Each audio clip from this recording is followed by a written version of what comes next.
নমস্কার, আমি আয়েশা, আপনাদের host. Any digital, visual, or any written copies of this content is considered under the Act of Piracy. চলুন শুরু করা যাক আজকের গল্প। বাঙালি গল্পকথন চ্যানেলে আপনাদের স্বাগতম। আজকের গল্প ডিলিয়া সিংহ রায়ের লেখা প্রেত তন্ত্র পর্ব 5।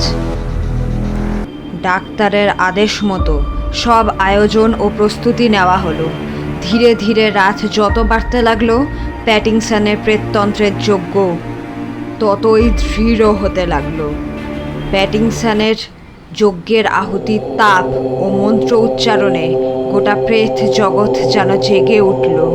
গোটা গ্রাম মান্না গ্রামবাসী দুরু দুরু বুকে এক মনে হাত জোর করে দেখতে লাগলো ডক্টর প্যাটিংসনের প্রেততন্ত্রের সাধনা মহাযজ্ঞী।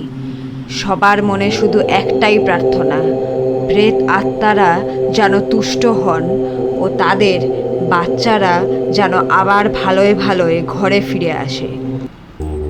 এমন সময় যজ্ঞের আগুন থেকে উদয় হলো এক বিরাট প্রেতের। কি সাংঘাতিক তীক্ষ্ণ ফলার মতো দুটো দাঁত, যেমন মাংসাশী হিংস্র কোনো পশুর থাকে। লাল লাল দুটো জ্বলন্ত চোখ এক ঝাপটায় গোটা মান্না গ্রামবাসীদের জ্যান্ত গিলে খেলেছে ও আবার সেই যজ্ঞের আহুতিতে প্রবেশ করল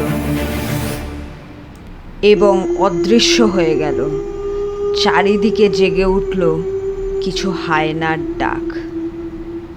দাঁড়িয়ে রইল শুধু ডক্টর প্যাটিংসন। আবার একটু মুচকি হেসে সে বলে উঠল, এই প্রেততন্ত্রের ঘাঁটি মান্না এখন শুধু আমার, শুধু আমার।